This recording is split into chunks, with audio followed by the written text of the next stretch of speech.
Welcome to Radically Loved Radio. I am your host, Rosie Acosta. Today, we get the pleasure of speaking with somebody who's very important to me most of the time. He is the producer of our show, and he's a man of many talents. Please welcome to the studio, Torry Pendergrass. Hello there. That sounds really anticlimactic. Is that how you want to greet our listeners?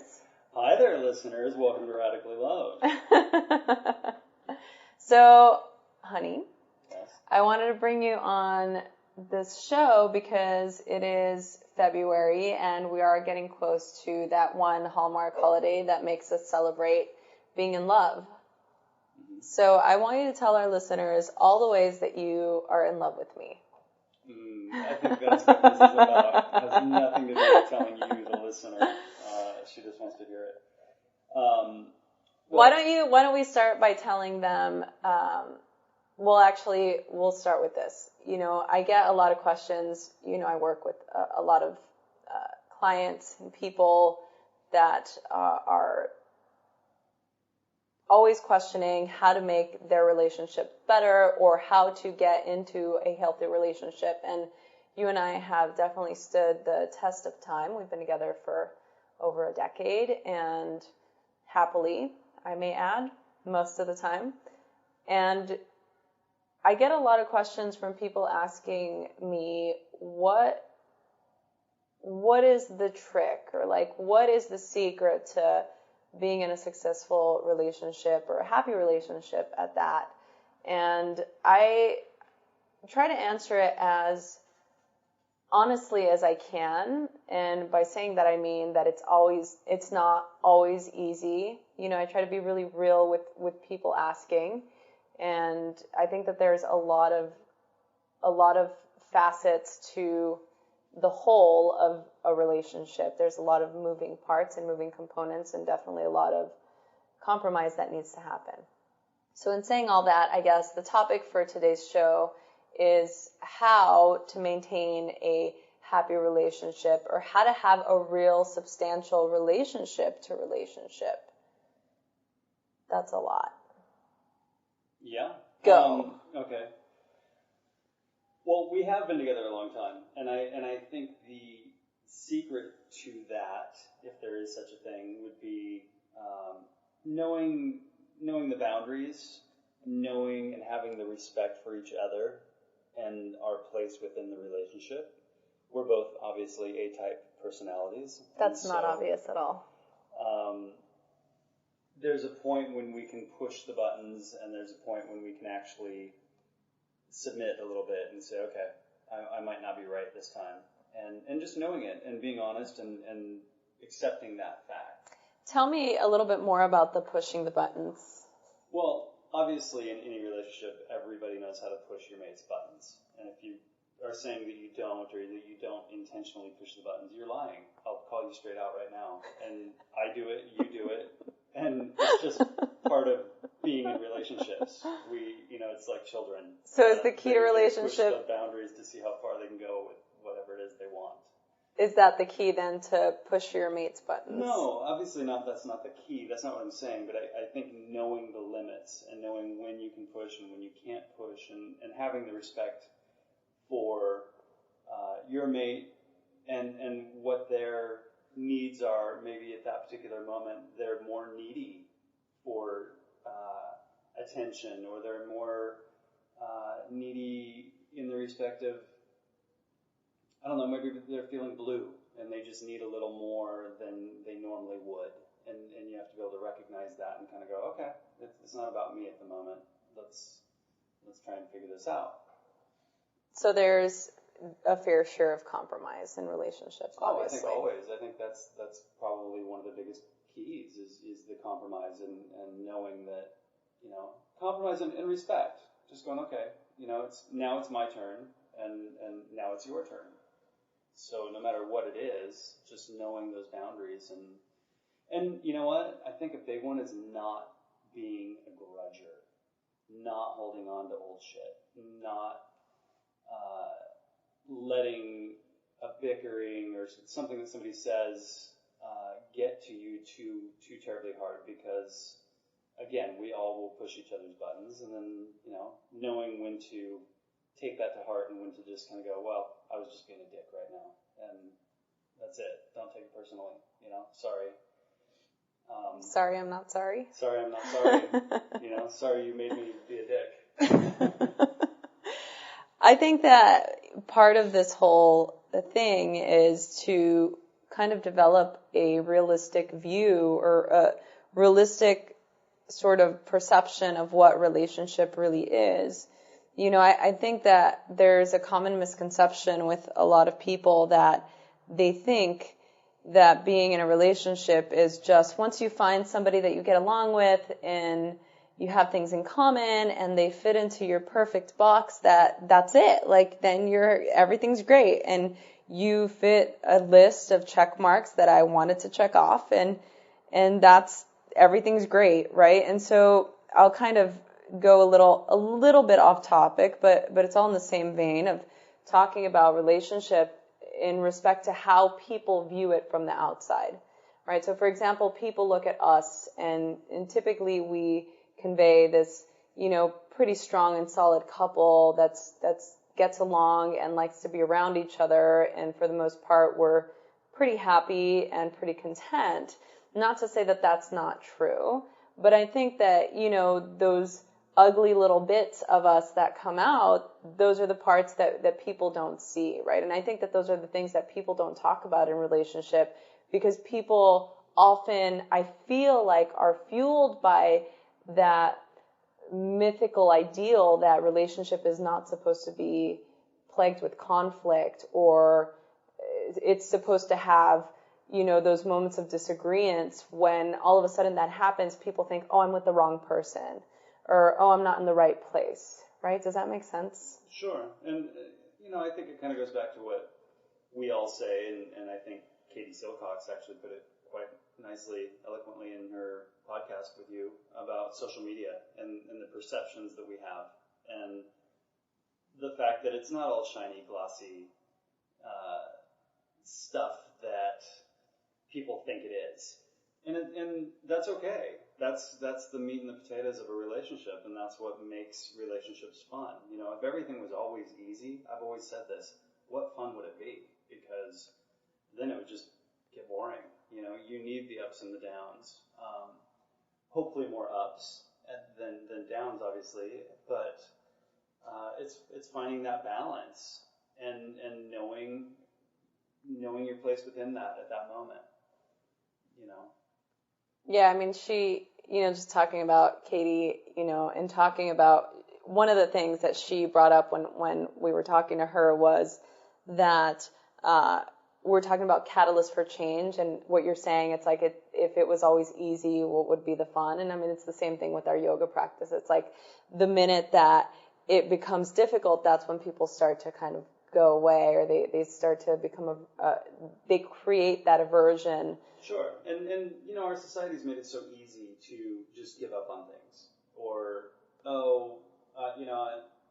he looked at me wrong, or he looked at another woman, and I want a divorce, and then it just seems so easy to just bow out, and I don't know, that's not how I'm structured. I just tend to. I don't say you should stick around through thick and thin if it's just awful, but is it really that awful? Is there really something that much better, or are you going to be just as miserable? Maybe you need to look at yourself. Sometimes I think we need to look at ourselves and kind of go, well, why am I not happy in this situation? Like, what's going on here? I don't know. I don't know if I just diverted the question. No, you answered it, but actually I wanna elaborate a little bit more on what you said as far as how you're structured, because you are a certain type of man, and you and I have had this discussion before, and sometimes amongst friends, about your role as a man, right? And so my little book club, we read this book called A Woman's Worth by Marianne Williamson.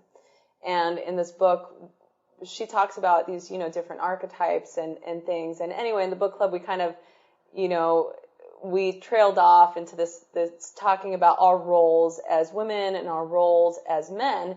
And so my question to you is, you're talking about how you're structured a certain way, so you recognize that you have a certain role in our relationship. But just as a man, how do you feel about your role in society?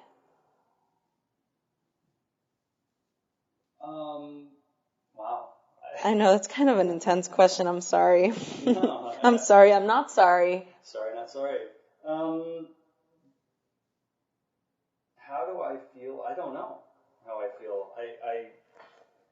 Because you're just a man. You're just a man's man, and like you're just the way you are. Yeah, I mean, I wish I had a straightforward answer for you, but I do what I do. I do what I need to do. I do what I feel is right to get through my day-to-day, I think we all have our own process, and sometimes it might be healthy, sometimes it might not be healthy, sometimes it's good for one person and not good for another. I guess it could be the same as like raising kids. Everybody has their own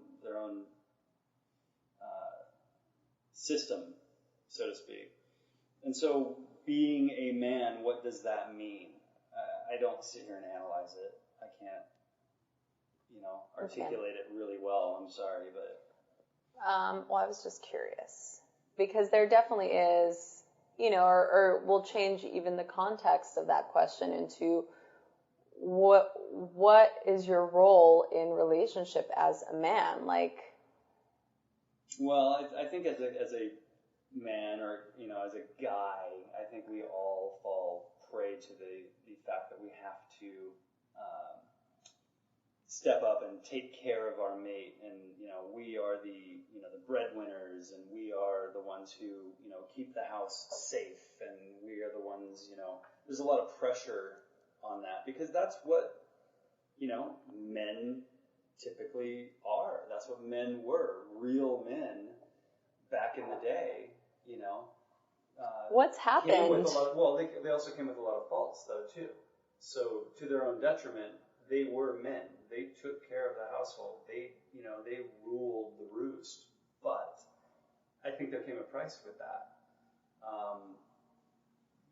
We all have to be selfish to a certain degree, and so like those kind of guys might, work 20 hours a day. They were never around because they were providing for the household, and so you didn't question it. You didn't question what they did. You didn't question their authority, and so I think there again comes that balance where I'm self-employed. I could work 18, 20 hours a day, and I do put in a lot of hours, but I also can tell when you are maybe feeling a little neglected or you're feeling like you need a little more attention that particular day, and I might have to submit to that and kind of go, okay, it's not about me at the moment.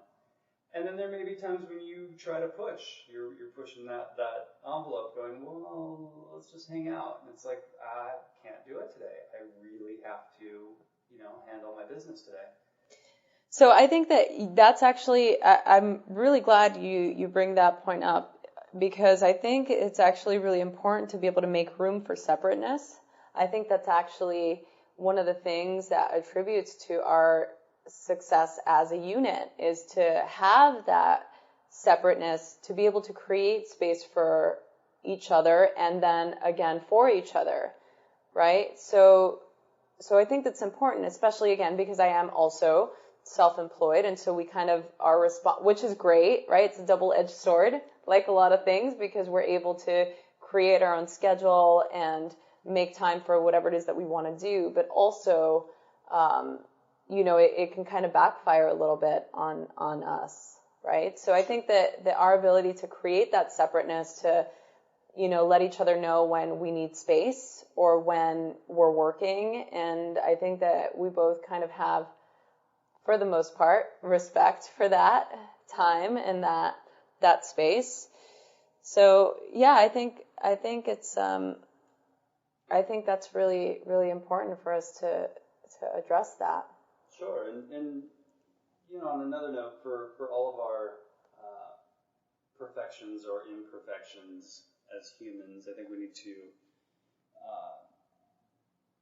address that and understand that within the relationship.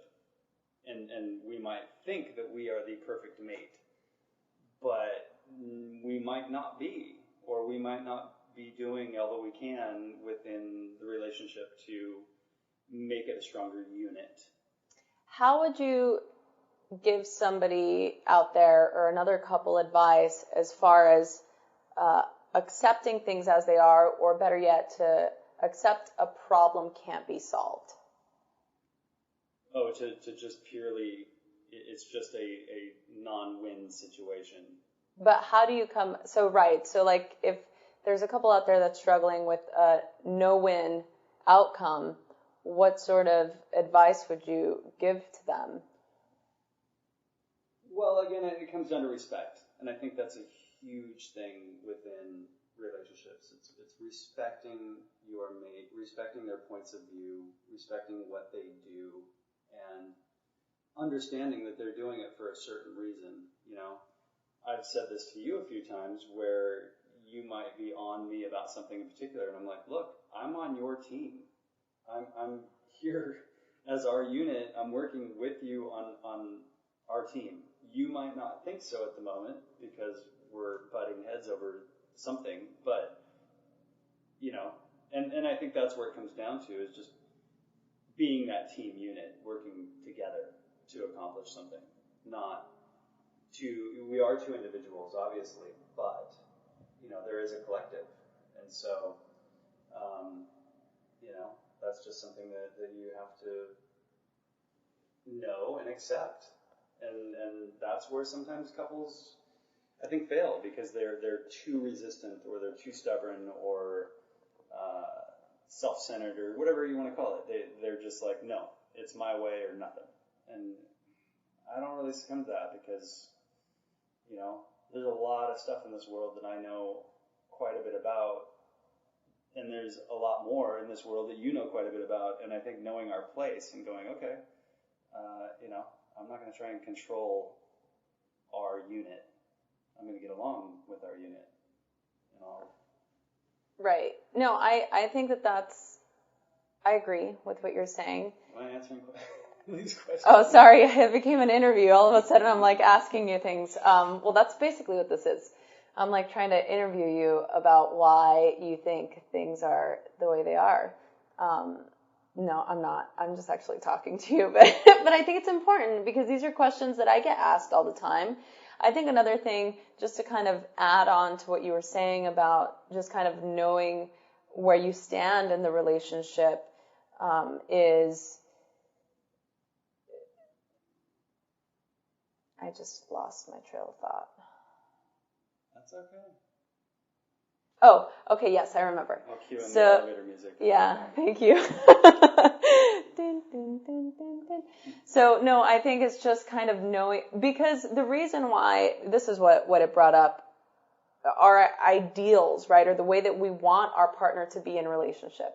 So that's kind of another thing that I want to talk about is this whole, you know, thing. It's like, okay, if an issue can't be solved, right, because someone has the issue, right? So we'll say that there's an issue in the relationship that can't be solved unless you're able to communicate what the problem is and you're both willing to come to a compromise. It's not going to work. Sure. Right? So I'll bring up an example.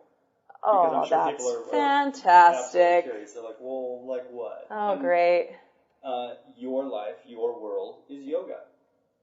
I come from a professional dance background, and yoga was kind of, at that point, for me anyway, the antithesis of a classical ballet background. Yoga was way slow. It really just wasn't my thing.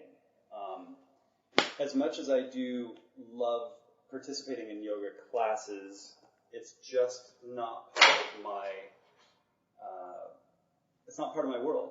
And you, when you started getting into yoga, you really wanted it to be part of our thing. You wanted for us to share it together. You wanted me to be involved, and it just backfired. I don't want to say it backfired, but I mean, you know, but I have a full respect for what you do, and I have a full respect for yoga, and you have now come full circle and can respect the fact that it's just not part of my ingrainment. And so we've come to that mutual ground where it's like, okay,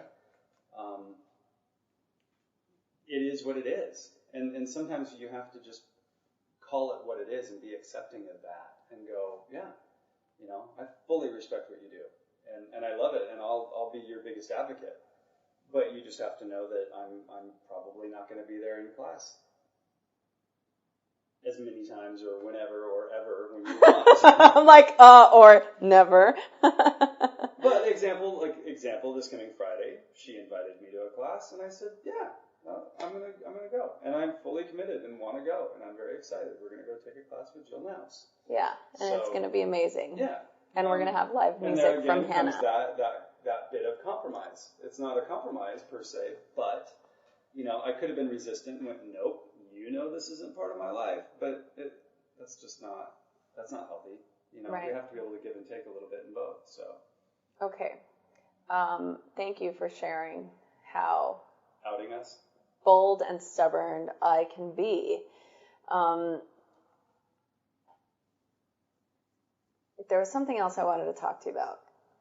Oh no. So here we go. I kind of wanted to get your take because you're a man, and listeners out there, maybe they're in relationship, maybe they're not, but I want to know what the deal is with all of the single people out there, men in particular. What's been your experience with what's happening in the dating world? And you know what I'm talking about. Can you elaborate for the listeners, please? Well, in all fairness, I've been out of the dating world for I would hope. I would hope so. No idea. That's the answer. He's going to be like, I have no idea. Dude out there listening to this, you're going to feel like he's full of shit. He doesn't know. But I suspect, because I do have friends, single oh friends my that are out God. there. That's why I'm asking. Yeah. I suspect a lot of it has to do with social media. And I don't want to make social media the big bad, we love social media. The big elephant in the room. But it is, it has its place, and then it doesn't have its place. And I think that kind of goes across the board for a lot of stuff. And so when you're reliant on things like Snapchat and the... Oh, honey, you don't even know the things that are out there. Oh. There's a swiping one. There's Tinder. There's OkCupid, and there's Match.com, and there's... And listen, I've got friends that have met.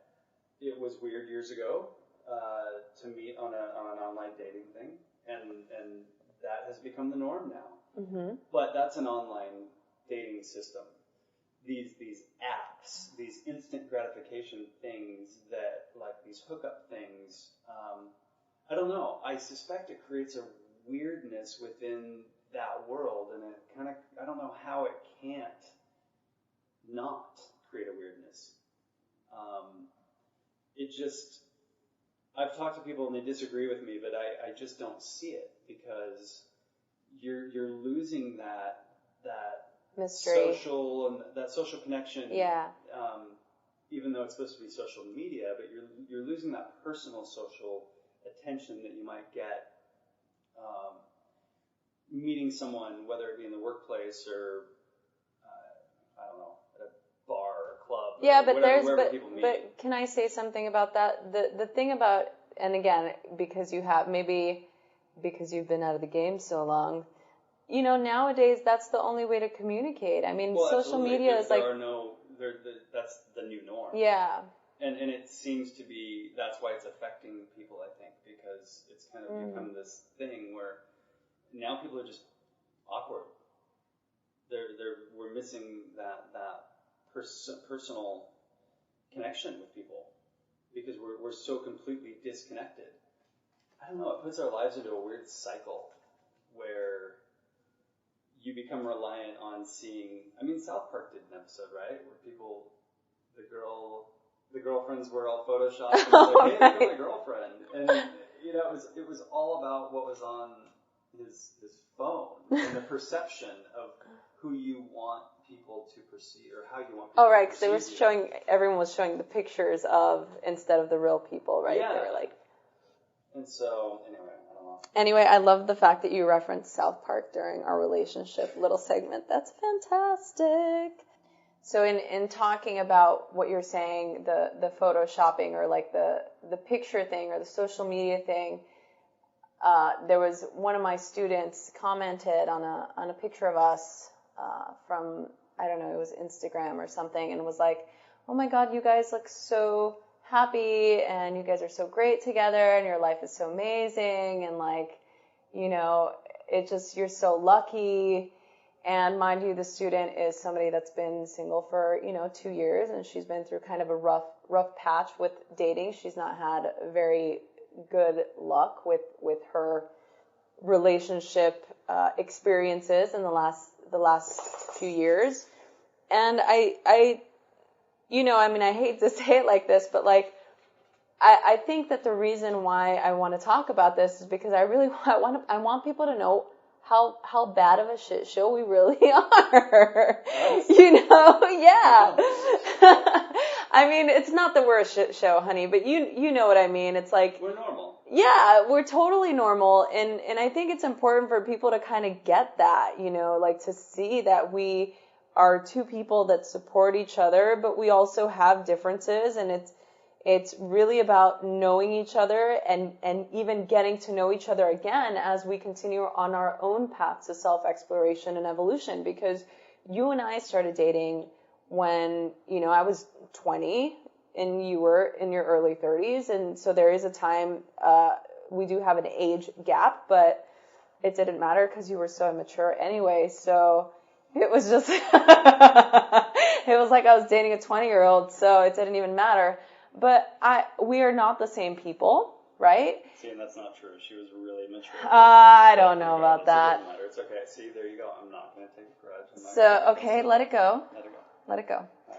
So, I think it's important for people to kind of know that we have, worked on our relationship, and it's not always been easy, and we have had some rough patches, and we've had moments where we questioned our relationship and questioned whether this is what we wanted. And I think it's important to kind of just let people know that this is normal. It's what happens in relationship, and we're just like everyone else. We're trying to figure it out. We don't have a manual for the secret to a healthy relationship. I mean, I think that there are many pointers that we can give, but as far as having the keys, I don't know that anybody has them. Well, to go back to what you said, I never questioned us, but I know you did. And I respected that. That was okay. It was like, okay, it's not, I'm not going to try and convince you otherwise. We're obviously, we were going through it. I wasn't having the same kind of issues with whatever the issue was at the moment as you were. But then again, I don't analyze people's lives, and I don't analyze my own life to the degree that you do, because it's part of your job. It's what you do. It's part of your nature. So, saying that, I still had to recognize and respect and understand your place and go, well, and have faith that it was going to work itself out. And obviously, whatever beefs you were having at the moment with me, recognize that and make some changes. Dang, you make it sound like it was like gangster status. Whatever beefs I was having. You are. I was throwing you some shade. LA. I just calls it like I choose it. And so, not to finger point or anything, but that's just, the plain truth of the matter. I mean, it's really one of those things where you manage it the best you can. And sometimes people, I think, just aren't willing to do the work. They just simply don't want to put in the effort. They don't want to do the work. They want it to be easy. Right, and that's basically what I wanted you to speak to, was that it's work, right? It wasn't like, okay, you just let the dust settle from whatever it is that I was going through or questioning or having issues with. I think that the fact of the matter was that you were willing to work. You were willing to create change to the best of your capacity to make things work. And I was willing to meet you halfway, right? So we were both kind of willing to do what it took to make things work. Sure. I mean, it's a beautifully flawed situation. Typically that's what these things are. And you have to be able to look at it in the big picture. And like we always say, it's rich people problems. I mean, half the time when you really break down what's going on, it's like, is it that big of a deal? Like, really? And if it is, it is. Not to discount it, but it may not be. It may just be some old shit that you're holding on to from a past relationship, or just something that is just under your skin at the moment that really wouldn't have bothered you last week. It wouldn't bother you next week, but it happens to just bug the shit out of you right now. And that's okay. We're only human. Wow, that is prolific. You are just a little Buddha. You don't even know.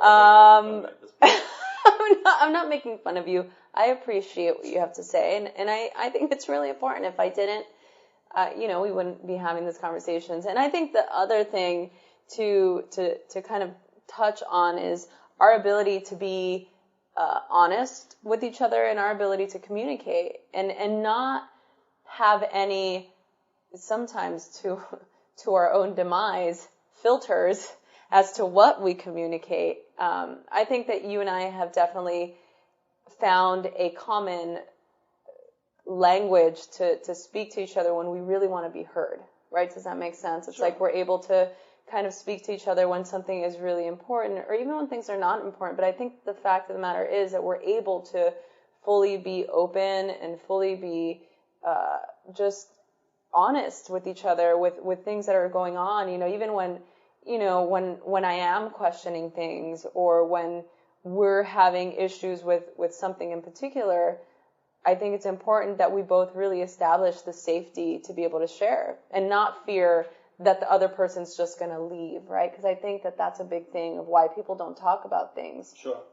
Yeah, no, I get that. And look, since we're having kind of full disclosure with our oh God, here audience, we go. Do you love how I'm not the one saying anything? You're just airing out our dirty laundry. That's great. You wanted to interview me. So, a few hours ago we had a little riff, and I didn't like her. I gotta be honest. I even told her, I said, I love you, but I do not like you right now. I do not want to do this interview right now because we're not in a healthy spot. Like it's just not gonna, it's not gonna be real. Oh, it would have been real. It just would have been a different kind of real. Sure. But at the same time, my point is, there's no grudging going on. There's no like, oh, well, and it takes like days to get over it. Just get over your shit. You know what I mean? Don't hold on to it. None of it in the big picture is that big of a deal. And, just learn to stand up and coming from a guy, be a man and just go, hey, it's okay. People have disagreements. People fight. People argue. Whatever. That's okay. We're all human. Let it go. It's old shit. Wow.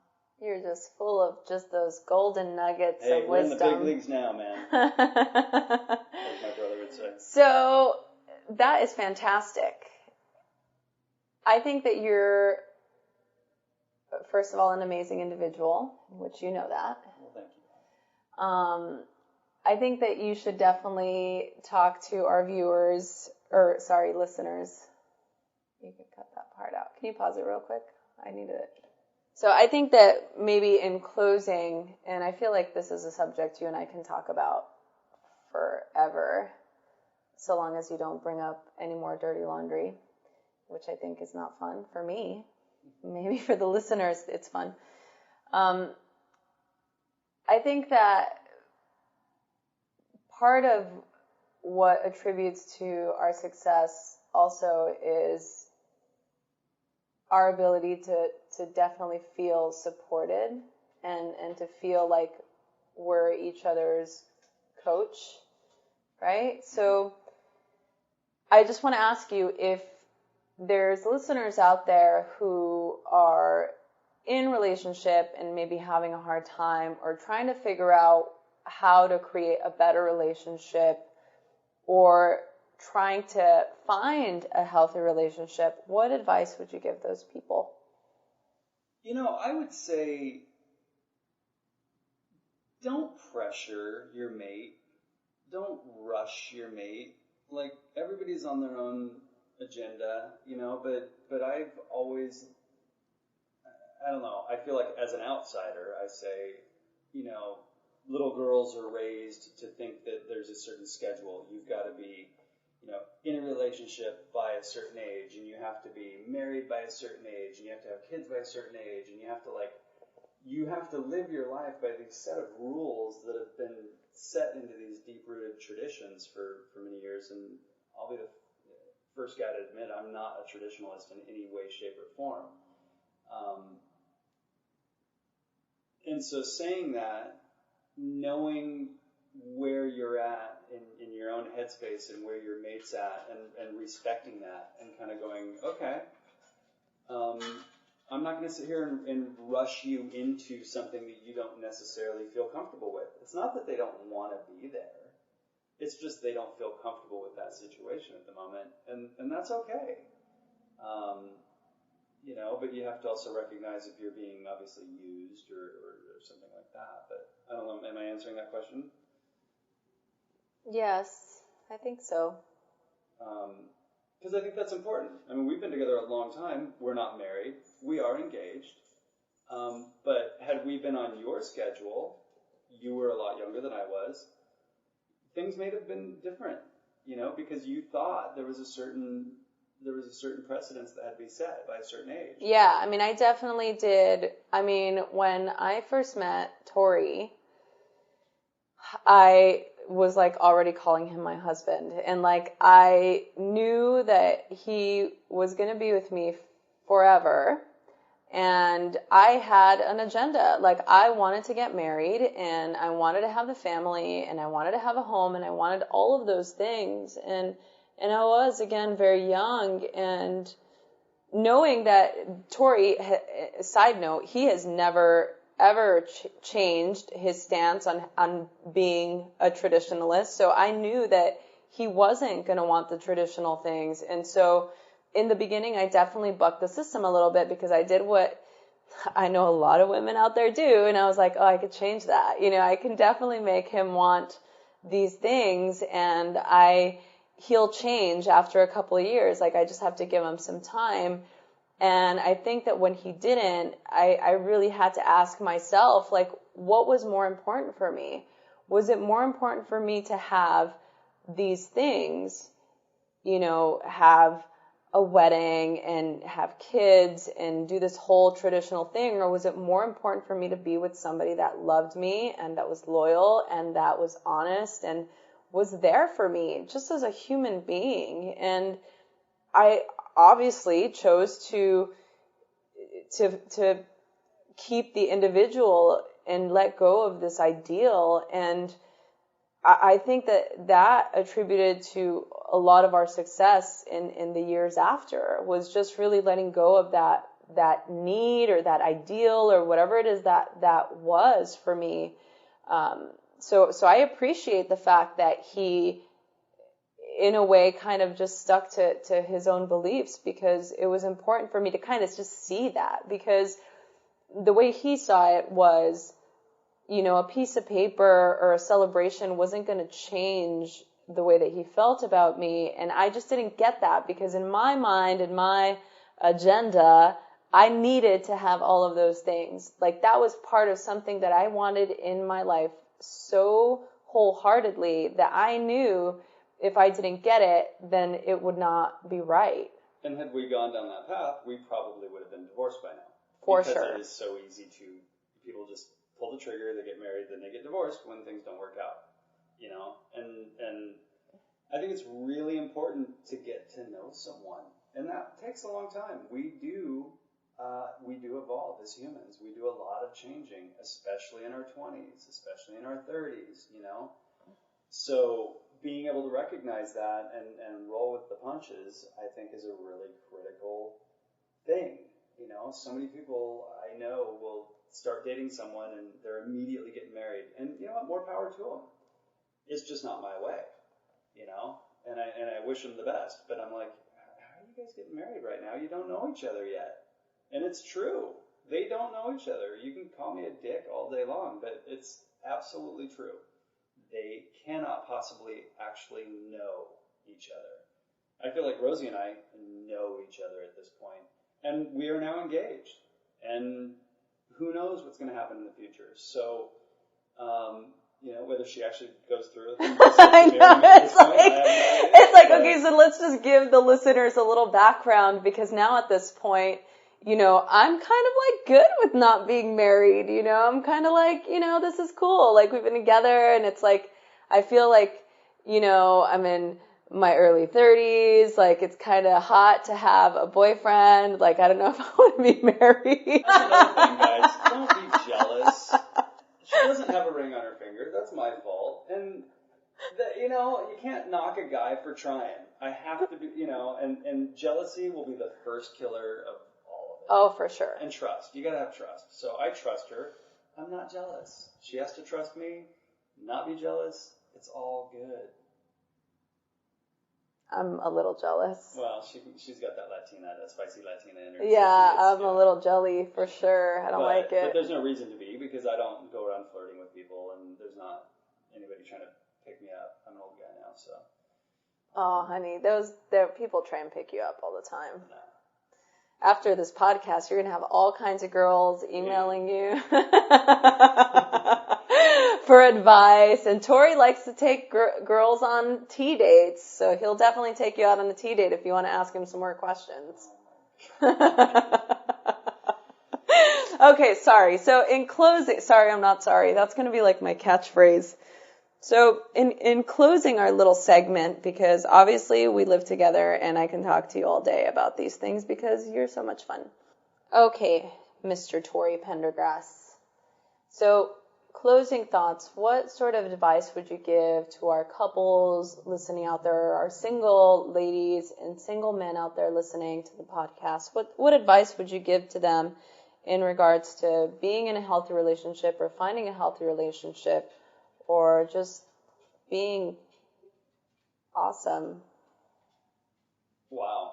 I don't know that I'm qualified to give any advice to anyone, but in my experience, I would say take the desperation out of it. Just be yourself. Be cool. Do what you do. You know, don't worry about trying to find a mate. This can go for single women or guys, you know. Desperation is not attractive. It doesn't matter if you're trying to get a job or trying to get a relationship. You know, the minute somebody smells desperation, you're either going to A, get taken advantage of, or B, just get completely taken out of the running, because it's just not an attractive quality. You know, people like to see confident people who have their shit together. And so work on yourself, work on your own shit, work on just being a better human, and I think it'll all work itself out. It always seems to, and before you know it, you'll be looking back going, wow, I've been with this person for 5 years, and they're awesome, and I wasn't even looking. And there you have it. Call me in 5 years and let me know. And it's going to be all thanks to you. I don't know. Okay, well, thank you so much. Torry Pendergrass, everyone. I wish we had a little button that had like people clapping and things. Maybe that's a little thing that you can add on there. Or a laugh track. Ah, ha, ha, ha, ha. Okay, that's funny. Or dogs barking. Arr, arr, arr. Okay, well, thank you for being amazing. I love you so much. Thank you for being amazing. I love you so much. And thanks for listening. Thanks for listening. Thanks, everyone, for listening to Radically Loved Radio. For more information, you can go to radicallylove.com. You can follow me on all the social media outlets, Instagram at Rosie Acosta, Twitter at Rosie Acosta, Love Radically on Facebook, and I'm sure there's a bunch of other things that I'm not mentioning, but I'm sure you will find them if you're